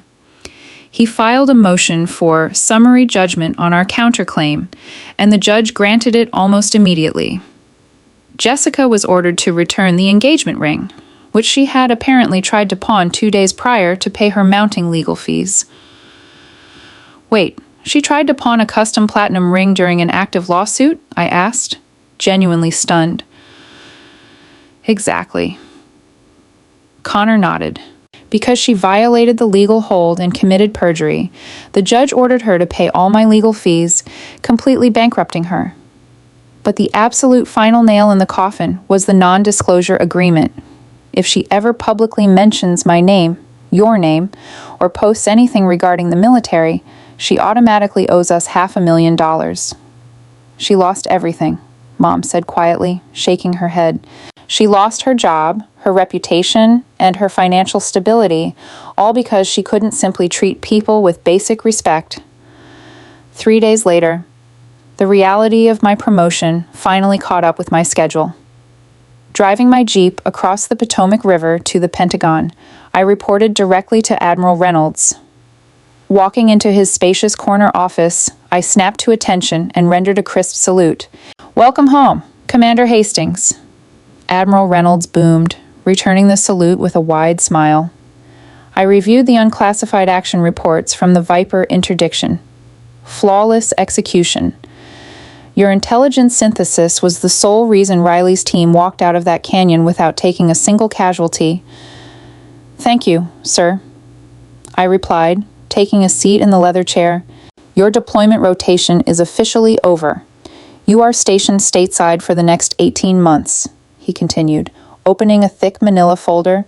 The Department of Defense is launching a massive new joint task force aimed at integrating our combat intelligence systems with private sector defense contractors.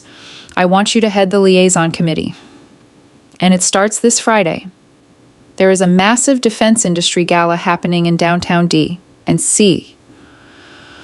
All the major contractors will be there, including a few friendly faces. Consider it your official welcome to the bureaucratic side of the war, Commander. Dress uniform is mandatory. Corporate defense galas possess a very specific kind of manufactured elegance, blending absolute wealth with the rigid structure of military protocol. The annual Northeast Defense Innovators Banquet was being held at the Grand Ballroom of the Ritz-Carlton, a venue that practically dripped with imported crystal, polished brass, and aggressively expensive floral arrangements. It was the exact type of high society environment Jessica Harrington used to treat as her personal kingdom. A place where people measured your worth strictly by the designer label on your clothing and the title on your business card. I arrived at 1900 hours, stepping out of the sleek black town car Connor had rented for the occasion. I was wearing my Navy service dress blues, the heavy, dark wool fabric tailored perfectly to my frame. The bright gold bands of a commander wrapped around my sleeves, and my ribbon rack, now proudly displaying the Defense Superior Service Medal, rested heavily over my left pocket. Connor walked beside me, looking effortlessly handsome in a classic black tuxedo. He had insisted on being my plus one, noting that his new financial consulting firm, which he had co-founded with a brilliant partner named Mitchell Hammond, was actively looking to manage portfolios for defense contractors. Walking into the sprawling, dimly lit reception area, the sheer concentration of wealth and military brass was staggering. 4-star generals mingled easily with Silicon Valley billionaires, discussing billion-dollar software logistics over flutes of vintage champagne and trays of beluga caviar. Connor and I navigated the crowded floor, quietly observing the intense, high-stakes networking happening all around us. Commander Hastings, over here. Turning toward the enthusiastic voice, I spotted Preston Wright waving excitedly from a VIP cocktail table near the towering ice sculpture. The CEO of the startup that had once employed Jessica Harrington looked incredibly sharp in a bespoke suit, surrounded by a tight circle of defense analysts and corporate board members. Preston practically shoved his way through the crowd to reach us, extending a firm, eager handshake. It is an absolute honor to see you again, Commander. Preston beamed, his eyes dropping briefly to the gleaming metal on my chest. I read the heavily redacted press release about the syndicate bust in the Middle East last month. The rumor around the Beltway is that you were the ghost in the machine who orchestrated the entire thing. I merely provided the coordinates. Mr. Wright, I replied with a polite, deflecting smile. The Tier 1 operators are the ones who do the heavy lifting. It's good to see you again. I understand your firm recently secured a massive logistics contract with the Department of Defense. We did, entirely thanks to the new direction we took after our corporate restructuring, Preston said, casting a brief, knowing glance toward Connor. Shedding our dead weight in the marketing department was the best strategic move we ever made. Connor, it's great to see you looking so well. I heard you and Mitchell Hammond launched a new financial boutique. We should set up a meeting next week to discuss portfolio management. I'd appreciate that, Preston. Connor smiled easily, exchanging business cards with the CEO. We are currently expanding our client base in the defense sector. As Preston turned to introduce me to his chief software architect, a sudden, piercing crash shattered the sophisticated murmur of the ballroom, less than 20 feet away from our circle, near the heavy swinging doors leading to the industrial kitchens. A massive silver serving tray had hit the marble floor. Hundreds of shattered pieces of crystal champagne flutes lay scattered across the polished stone. surrounded by a massive, spreading puddle of expensive alcohol. The entire room went momentarily silent, every head turning toward the source of the disruption. Standing in the center of the wreckage was a woman wearing a stiff, incredibly unflattering black catering uniform. Her hair, which used to be blown out to absolute blonde perfection, was tied back in a messy, frazzled bun. Her face was pale, devoid of the heavy, expensive contouring she used to wear like armor. It was Jessica Harrington. Because her reputation had been entirely obliterated by the viral TikTok backlash, and because Donovan Hayes had legally stripped her of her remaining financial assets, no marketing firm in the country would hire her. She had been utterly blacklisted from the corporate world. To survive, she had been forced to take low-paying, grueling temp jobs through a hospitality agency. Jessica was staring in absolute paralyzed horror, not at the broken glass at her feet, but directly at us. Her wide, panicked eyes locked onto Connor, looking wealthy, confident, and entirely unbothered in his tuxedo. Then, her gaze slowly shifted to me. She stared at my pristine dress blues, at the gold commander stripes on my sleeves, and at the heavy bronze medal gleaming on my chest. She was standing in a puddle of cheap champagne, wearing a polyester uniform, working the exact same menial service job she had maliciously tried to force upon me at her engagement party. A red-faced catering manager stormed out of the kitchen doors, practically vibrating with rage. "Are you completely incompetent?" the manager hissed, his voice carrying clearly across the quiet space. "That is the third tray you've dropped this month. Get this cleaned up immediately and get back to the coat check. If you mess up one more time tonight, I am firing you before the entrees are even served." Jessica flinched violently, shrinking into herself. She didn't argue back. She didn't throw a tantrum. The toxic, entitled bravado that had once defined her entire personality had been completely crushed out of her. With shaking hands, she dropped to her knees on the hard marble floor and began frantically picking up the shards of broken glass. Her head bowed in absolute, crushing humiliation. Preston Wright noticed the commotion, squinted at the catering girl on the floor, and let out a short, dismissive scoff. "Good Lord, is that Jessica? How the mighty have fallen." Anyway, Commander, as I was saying about the software integration, Preston seamlessly shifted the conversation back to billion-dollar defense contracts, completely ignoring the woman on the floor as if she were nothing more than a piece of broken furniture. Connor stood beside me, watching Jessica scrub the floor with a damp towel. There was no anger left in his eyes, no lingering resentment or desire for revenge. There was only a profound, quiet pity. He had loved an illusion, and the reality kneeling on the floor was nothing more than a sad, broken consequence of her own arrogance. "You know," Connor whispered to me, keeping his voice low enough that only I could hear. "I almost feel bad for her." "Don't," I replied softly, my posture perfectly straight, my eyes fixed forward. "She built the exact world she is currently living in. We just handed her the bill." I turned my back on the shattered glass and the ruined marketing executive, seamlessly rejoining the conversation with the CEO and the military brass. The past was entirely behind us, swept away like dust in a desert storm. Justice, as it turns out, doesn't always require a dramatic confrontation or a loud, explosive argument. Sometimes, the most brutal, absolute karma is simply succeeding brilliantly while the people who tried to destroy you are forced to watch from the sidelines, entirely forgotten by the world they thought they owned. Fan 10. Tran Chien Trong Bong Toi Washington De Ngayon Incards. C. Operates on a currency of whispered secrets and structured power, presenting a completely different battlefield than the dusty, unforgiving canyons of the Middle East. Navigating the sprawling, concentric corridors of the Pentagon requires a different kind of tactical awareness. Kinetic warfare relies on split-second decisions and physical endurance, but bureaucratic warfare demands absolute patience, political maneuvering, and the ability to read a room full of four-star generals and defense contractors without ever breaking a sweat. My new assignment as the head of the Joint Task Force Liaison Committee placed me directly in the crosshairs of this high-stakes environment, stationed deep within the prestigious E-ring of the massive military complex. Mornings began incredibly early, well before the sun managed to break over the Potomac River.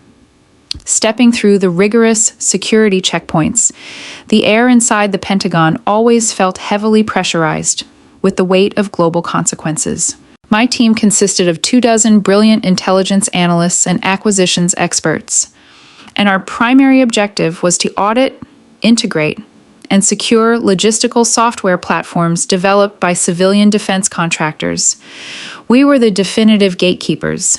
If a Silicon Valley tech firm wanted a billion-dollar contract to supply the Department of Defense with encrypted communication networks or supply chain algorithms, they had to sit across a mahogany table and prove to me that their product couldn't be compromised by foreign adversaries.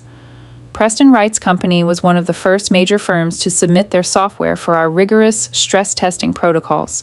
Preston had taken the transition into defense contracting incredibly seriously after the disastrous fallout with Jessica Harrington.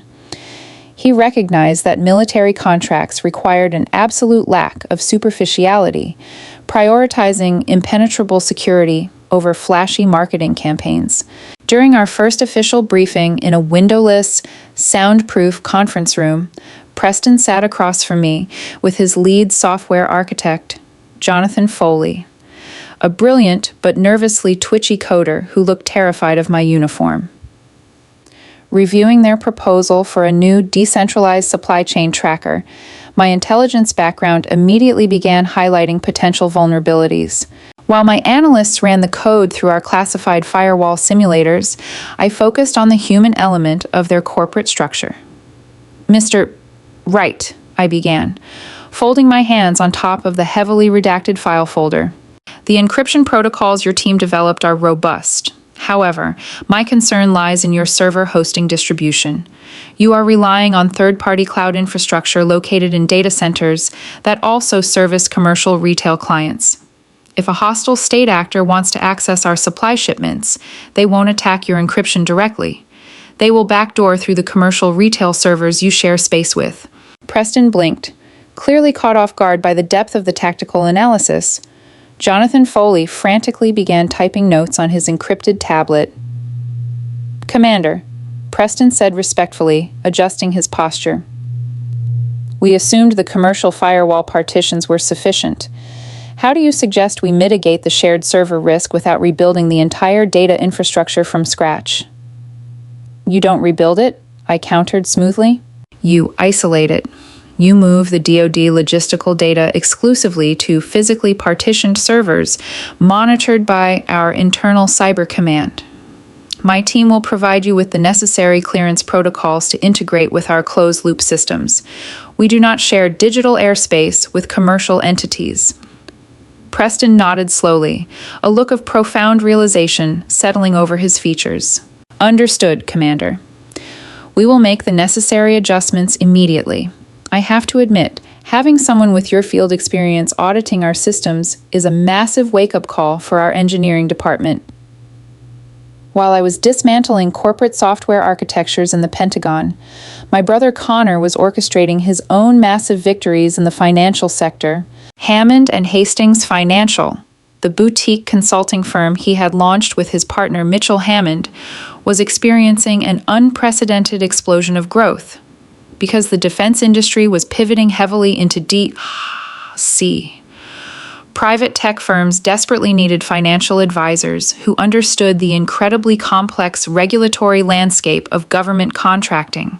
Connor, leveraging his brilliant analytical mind and his newfound, unapologetic confidence, became the go-to financial architect for these emerging defense startups. We met for lunch on a brisk Tuesday afternoon at an upscale steakhouse near K Street, the epicenter of D.C., lobbying and corporate power. Connor looked entirely in his element, wearing a charcoal Tom Ford suit, sipping a glass of sparkling water while reviewing a term sheet on his phone.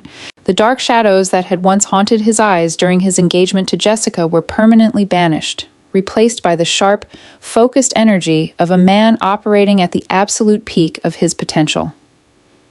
"You look like you just conquered a small country," I remarked, taking a seat opposite him and tossing my cover onto the empty chair. Connor laughed, locking his phone and sliding it into his pocket. "Just closed a massive portfolio management deal with Aerospace Dynamics. Mitchell and I are going to have to hire 5 new analysts by the end of the month just to handle the workload. The defense sector pivot was the smartest move we ever made." "I'm incredibly proud of you, Con," I said, opening the leather-bound menu. "You built an empire out of a pile of ashes." "I had a little help from a commander in the United States Navy."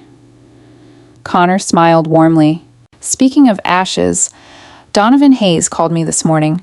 It seems our favorite former marketing executive hasn't quite learned her lesson about playing with fire." My eyes narrowed slightly, the intelligence officer instincts instantly flaring to life. "Jessica, I thought the NDA and the bankruptcy completely neutralized her." "So did we." Connor sighed, taking a sip of his water.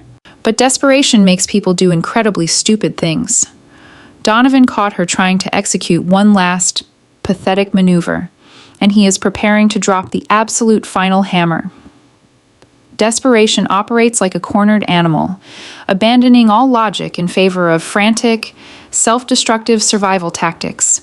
Jessica Harrington had spent months working grueling shifts as a temp catering waitress, entirely stripped of the luxury and status she believed was her birthright. The non-disclosure agreement Donovan Hayes had forced her to sign was a legally airtight cage, specifically designed to prevent her from leveraging the Hastings name or my military affiliation for public sympathy. But instead of quietly rebuilding her life, Jessica decided to test the structural integrity of those bars, drastically underestimating the surveillance capabilities of a former Navy JAG officer. Corporate espionage rarely looks like a Hollywood movie with laser grids and midnight break-ins. Usually, it resembles a line of flawed code or a careless digital footprint left behind by an amateur. In Jessica's case, her espionage amounted to an anonymous submission to a highly trafficked Washington, D.C. political gossip blog known for destroying careers with unverified blind items. Connor leaned forward over the steakhouse table, his voice dropping low so the neighboring booths couldn't overhear. According to Donovan, the gossip blog received a lengthy, anonymous email over the weekend. Connor explained, cutting into his filet mignon. The submission detailed a completely fabricated story about a highly decorated female naval commander who allegedly uses her top-secret clearance and military brass to illegally intimidate and financially ruin civilian women who cross her family. The email didn't use your name, but it included specific details about the engagement party at the Boston Harbor Hotel and the presence of a 3-star Admiral. I felt a cold, calculated calm settle over me. She tried to leak a blind item to bypass the NDA. Exactly. Connor nodded. She thought she was being clever. She used a temporary Proton Mail account and submitted it from a public Wi-Fi network at a coffee shop in Arlington. She figured the blog would publish the rumor. It would gain traction on social media, and the Navy would be forced to investigate you for ethical violations, all without her fingerprints being directly on the weapon. She truly doesn't understand who she is dealing with, I murmured, taking a slow sip of my coffee. How did Donovan intercept it before publication? Connor grinned, a sharp, predatory expression that reminded me of my father. Donovan Hayes represents half the major media conglomerates in this city. The editor of the gossip blog immediately recognized the legal liability of publishing a defamatory story about an active-duty military officer without verified proof. The editor forwarded the email directly to Donovan's firm for a risk assessment consultation. Donovan recognized the narrative instantly. He tracked the IP address, I concluded, fully understanding the tactical execution. He did more than that, Connor laughed. Donovan hired a private digital forensics investigator. They pulled the security camera footage from the coffee shop in Arlington, matching the exact timestamp of the email submission. They have crystal clear, 4K video of Jessica sitting at a corner table, typing furiously on her cracked laptop and hitting send. The sheer stupidity of her actions was almost difficult to comprehend. She had knowingly violated a legally binding federal contract, committing willful defamation while sitting directly under a high-definition security camera. So, what is the next operational step? I asked, setting my fork down. Donovan executed the breach of contract clause this morning at 0800 hours. Connor stated, his tone shifting into pure, unforgiving business mode. He didn't even bother sending a warning letter. He filed an immediate motion in federal court for the liquid damages outlined in the NDA. $500,000. Payable immediately. He also forwarded the security footage and the email logs to the district attorney's office, formally requesting they pursue the extortion and felony perjury charges that we graciously suspended during the initial settlement. The trap had successfully snapped shut, breaking the very last bone of resistance. Jessica had tried to fire a sniper rifle from the shadows, entirely unaware that the building she was hiding in had already been rigged with explosives. She is looking at actual prison time, I noted quietly, evaluating the legal reality of her situation. She is. Connor agreed without a single ounce of sympathy.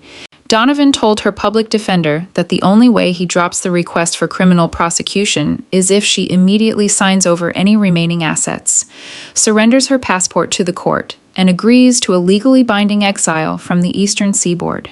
If she ever sets foot in D.C., Boston, or anywhere near our family again, the district attorney will issue a warrant for her arrest. Finishing our lunch, we walked out onto the bustling streets of Washington, D.C., the cold wind whipping off the Potomac River. Connor hailed a black town car to head back to his financial firm, clapping me on the shoulder before climbing into the leather interior. I watched his car merge into the heavy afternoon traffic, feeling an immense, profound sense of closure. Returning to the Pentagon later that afternoon, the chaotic energy of the Joint Task Force felt entirely manageable. I walked through the massive corridors, acknowledging the salutes of passing officers, the heavy bronze of the Defense Superior Service Medal, a silent testament to the fires I had already walked through. Later that week, I briefed Secretary of the Navy Carlos Del Toro on the successful integration of Preston Wright's partitioned server infrastructure. The Secretary, a man of immense intellect and strategic vision, listened intently as I outlined the hardened cyber defenses my team had established around the civilian logistics software. When the briefing concluded, Secretary Del Toro offered a firm handshake and a commendation for neutralizing a critical supply chain vulnerability before it ever reached the fleet. Standing in the Secretary's office, looking out the reinforced windows at the sweeping, majestic view of the national monuments, the absolute contrast of my life came into sharp focus. A woman had once looked at me across a dining room table and mockingly asked if my government PR job was fulfilling, suggesting I leave it behind to manage her corporate social media accounts. She had judged my worth entirely by the absence of a designer label and the quiet, unassuming nature of my presence. Now, that same woman was a ghost, legally exiled and financially ruined by her own toxic arrogance. Meanwhile, the cute sailor she had tried to force into a coat check closet was advising the highest levels of the United States government, protecting the operational security of the armed forces, and standing proudly as a commander in the greatest navy the world has ever known. Fan 11, Ket Thuk Han Trint. Snow began to fall over the Potomac River, blanketing the nation's capital in a quiet, freezing hush that perfectly mirrored the absolute silence finally descending upon our family's personal lives. December in Washington, D.C. always carries a specific, austere beauty, especially when viewed from the heavily fortified windows of the Pentagon. The chaotic, relentless drama that had consumed the better part of the last 12 months was officially coming to a permanent, legally binding end. Sitting in a private, leather-upholstered booth at a quiet, upscale tavern near Georgetown, my brother Connor and our formidable attorney, Donovan Hayes, were waiting for me. I had just wrapped up a grueling 4-hour classified briefing with the Joint Chiefs regarding the integration of a new biometric security network developed by CEO Jonathan Caldwell, another major civilian defense contractor who had recently passed our rigorous vetting process. Shedding my heavy navy overcoat, I slid into the booth across from the two men. Donovan looked exactly as a high-powered corporate litigator should, impeccably groomed, wearing a tailored charcoal suit and projecting an aura of lethal, quiet competence. "Commander Hastings," Donovan greeted, his sharp eyes crinkling at the corners with genuine respect. "I took the liberty of ordering you a bourbon. Single barrel, neat. I figured you could use something to warm up after dealing with the E-ring bureaucracy all afternoon." "You read my mind, Donovan," I replied, taking the heavy crystal glass and taking a slow, appreciative sip. The liquid burned perfectly down my throat. "Connor mentioned on the phone that we have final movement on the Harrington situation." Donovan smoothly opened his leather briefcase and extracted a single, meticulously organized manila envelope. He laid it flat on the polished wooden table between us. "The operation is officially concluded, Commander," Donovan stated, slipping effortlessly into the military terminology he knew I appreciated. "At 0900 hours this morning, Jessica Harrington signed the final plea agreement with the District Attorney's Office. In exchange for suspending the felony perjury and extortion charges, she has permanently surrendered her passport and agreed to a court-mandated exile from the greater metropolitan areas of the East Coast." Connor let out a long, heavy exhale, staring at the envelope as if it contained the cure to a terminal illness. "She's actually gone?" "Completely," Donovan confirmed, tapping the thick stack of documents. "To satisfy the liquid damages from the non-disclosure agreement breach, we seized her remaining bank accounts, liquidated her leased vehicle, and garnished her future wages." The public defender assigned to her case realized she had absolutely zero leverage. She was terrified of seeing the inside of a federal penitentiary. "Where did she end up?" I asked, my voice completely devoid of sympathy. "A small, rural farming community in central Nebraska," Donovan replied, a ghost of a smirk playing on his lips. "She has a distant, estranged aunt living in a dilapidated farmhouse out there who agreed to take her in. As part of her probation agreement, she is strictly forbidden from utilizing any social media platforms, contacting any media outlets, or participating in any form of public relations or marketing work for the next 7 years. She is currently scheduled to begin a minimum wage shift at a local hardware store on Monday morning." The sheer, monumental shift in her reality was staggering. Jessica had spent her entire adult life curating a flawlessly aesthetic, high society image, using wealth and status to bully anyone she deemed beneath her. She had mocked my uniform, belittled my career, and tried to humiliate me in front of hundreds of corporate elites. Now, she was completely stripped of her designer clothing, her wealthy fiancé, and her precious internet clout. She was banished to the middle of nowhere, forced to work a grueling, unglamorous retail job just to survive. "She boarded a Greyhound bus out of Union Station at noon today," Donovan added, sliding a printed photograph across the table. It was a still frame pulled from a private investigator's camera. Looking at the grainy image, it was almost impossible to recognize the woman in the frame. Jessica was wearing a cheap, oversized winter coat, dragging 2 battered suitcases behind her. Her hair was stringy and unwashed, her face pale and exhausted. There was no contouring, no smug smirk, no aura of untouchable superiority. She simply looked entirely broken. Connor stared at the photograph for a long, silent moment. He reached out, gently pushed the image back across the table toward Donovan, and took a drink of his own bourbon. "Keep the file, Donovan," Connor said, his voice ringing with absolute, unshakable finality. "I never want to see her face or hear her name ever again. The debt is settled." "Understood," Connor. Donovan nodded, sliding the photo back into the envelope and locking it inside his briefcase. It has been an absolute pleasure dismantling this threat for your family. Commander, please stay safe out there. Donovan paid the tab and departed into the snowy evening, leaving Connor and me alone in the dimly lit tavern.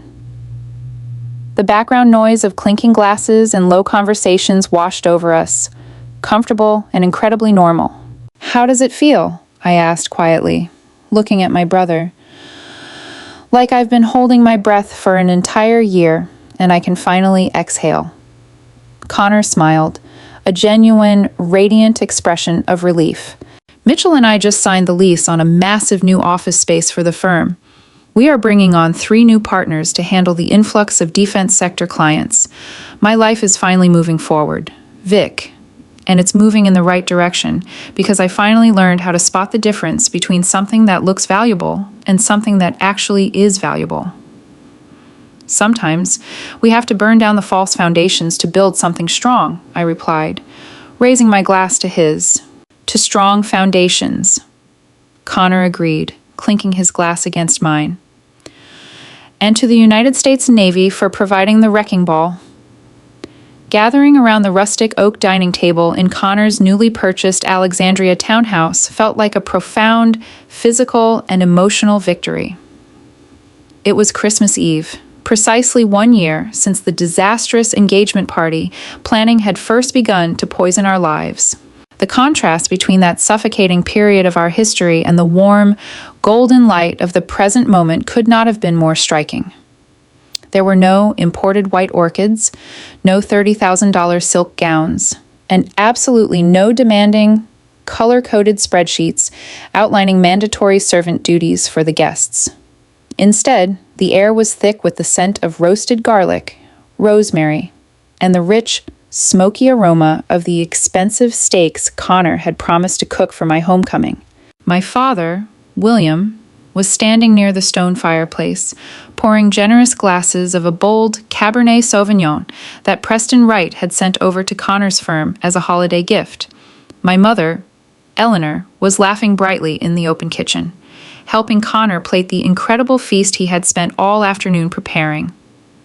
Sitting by the window, watching the heavy snow slowly blanket the historic brick streets of Alexandria, I felt an overwhelming sense of profound peace. I was wearing a simple, comfortable cashmere sweater and dark jeans. No uniform, no heavy metals, no rigid expectations. In this house, I wasn't Commander Hastings, the tactical intelligence architect. I was simply Victoria, the fiercely protective sister and devoted daughter. Dinner is served, ladies and gentlemen, Connor announced, carrying a massive, steaming platter of perfectly seared fillets to the center of the wooden table, taking our seats. The conversation flowed with an easy, effortless grace. We didn't talk about corporate acquisitions, social media aesthetics, or high society gossip. We talked about Dad's upcoming retirement plans, Mom's expanding community garden project, and the absolute absurdity of the holiday traffic on the Beltway. We existed entirely in the authentic, unpretentious reality of a family that truly respected and deeply loved one another. Halfway through the meal, Dad tapped his knife against the side of his wine glass, the clear, ringing sound cutting through the cheerful chatter. He stood up, looking incredibly distinguished, his eyes shining with a deep, emotional resonance. "If I may," Dad began, raising his glass toward the center of the table, "I want to propose a toast. This past year tested the absolute fabric of our family. We were confronted with a very specific, toxic kind of entitlement that sought to fundamentally devalue the things we hold most sacred: duty, integrity, and unconditional loyalty." He turned his gaze toward Connor, his expression softening with paternal pride. "Connor, watching you rebuild your life, your career, and your self-respect over these last few months has been the greatest privilege of my life. You faced a terrible betrayal, but you emerged from it stronger, wiser, and more successful than ever before. You are a good man. Son." Connor swallowed hard, nodding silently, raising his glass in return. Dad then turned his eyes to me. The depth of the respect in his gaze was enough to make my chest tighten. And Victoria, my brilliant, fearless daughter, you sat quietly in the shadows, enduring insults and condescension from a woman who couldn't even begin to comprehend the magnitude of the burdens you carry for this country. You protected your brother's heart until the very moment he was ready to see the truth. You never had to demand respect. Your character absolutely commanded it. We sleep soundly in this house because we know exactly who is standing on the wall. To Victoria and Connor, Mom added softly, wiping a stray tear from her cheek. To family, I echoed, my voice thick with emotion. We drank the wine, the rich, complex flavors settling warmly in my stomach.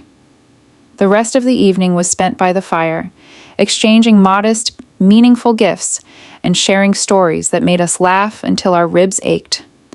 There was no pressure to perform for an invisible audience, no frantic need to capture the moment for a digital feed. The joy was entirely ours, private and securely anchored. Later that night, long after my parents had taken an Uber back to Georgetown, I stood on the back patio of Connor's townhouse, the freezing winter air biting pleasantly at my cheeks. My encrypted phone vibrated in my pocket. Pulling it out, I saw a brief, secure text message from Admiral Thomas Reynolds. Merry Christmas, Commander. Rest up. The geopolitical chessboard resets in January, and I need my best intelligence officer sharp. Reynolds. Smiling, I typed back a quick acknowledgement. Standing by, sir. Merry Christmas. Looking up at the starless, snow-filled sky, the entire journey finally settled into its rightful place. Jessica Harrington had looked at me and seen a low-level, underachieving PR assistant playing dress-up in a sailor suit. She had tried to humiliate me, to crush me under the weight of her superficial, aesthetic-obsessed world. But she fundamentally failed to realize that the United States Navy doesn't forge its officers in the shallow waters of corporate marketing. We are forged in the crushing depths of extreme pressure, hardened by the brutal reality of combat, and bound by an unbreakable code of honor. I slipped the secure phone back into my pocket and turned toward the glowing, warm light spilling from the glass patio doors. Inside, my brother was clearing the table, humming quietly to himself, his life finally his own again.